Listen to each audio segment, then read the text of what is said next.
एक पक्षी था जो रेगिस्तान में रहता, बहुत बीमार, कोई पंख नहीं, खाने पीने के लिए कुछ नहीं, रहने के लिए कोई आश्रय नहीं था। एक दिन एक कबूतर उधर से गुजर रहा था।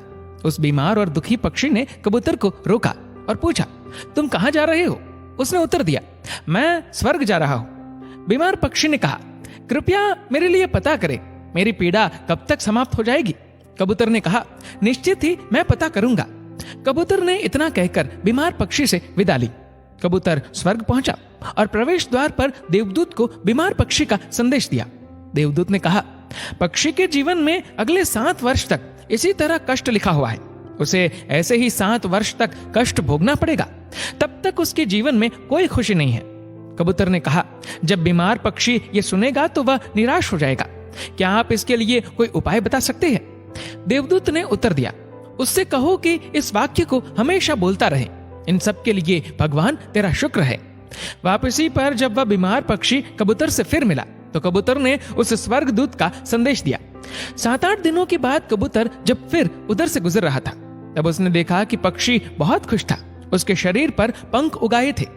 उस रेगिस्तानी इलाके में एक छोटा सा पौधा लगा हुआ था, वहां पानी का एक छोटा सा तालाब भी बना हुआ था। चिड़िया खुश होकर चहचहा रही थी, कबूतर चकित था। देवदूत ने कहा था कि अगले 7 वर्षों तक पक्षी के लिए कोई खुशी नहीं होगी। इस सवाल को ध्यान में रखते हुए कबूतर स्वर्ग के द्वार पर देवदूत से मिलने पहुंच गया।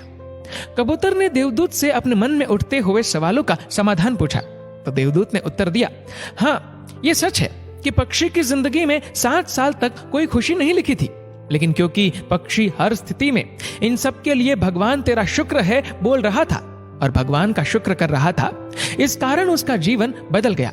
जब पक्षी गर्म रेत पर गिर गया तो उसने कहा, इन सब के लिए भगवान तेरा शुक्र है। जब यह उड़ नहीं सकता था तो उसने कहा, इन सब के लिए भगवान तेरा शुक्र है। जब उसे प्यास लगी और आसपास पानी नहीं था तो उसने कहा, इन सब के लिए भगवान तेरा शुक्र है।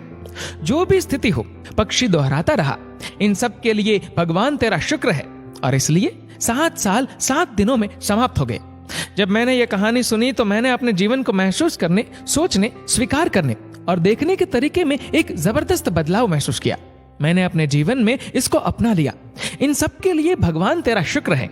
इसने मुझे, मेरे विचारों को, मेरे जीवन में बदलाव लाने में मेरी मदद की। उदाहरण के लिए, अगर मेरा सिर दर्द करता है तो मुझे लगता है कि मेरा बाकी शरीर पूरी तरह से ठीक और स्वस्थ है, और मैं कहता हूँ, इन सब के लिए भगवान तेरा शुक्र है। और मुझे लगता है कि सिर दर्द मुझे बिल्कुल परेशान नहीं करता। इस भगवान के शुक्राने का मेरे जीवन पर वास्तव में गहरा प्रभाव पड़ा। मुझे लगने लगा कि मैं कितना धन्य हूँ, मैं कितना खुश हूँ, जीवन कितना अच्छा है। इस संदेश को साझा करने का उद्देश्य हम सभी को इस बारे में अवगत कराना है कि कितना शक्तिशाली है ये, हमारे जीवन को नया रूप दे सकता है। इसलिए आभारी रहे हर चीज के लिए, उस परम पिता परमात्मा के, और अपने दृष्टिकोण में बदलाव देखे। दोस्तों, इस वीडियो को लेकर आपकी क्या राय है नीचे कमेंट करके जरूर बताइएगा। और अगर आपको वीडियो अच्छा लगा हो तो वीडियो को लाइक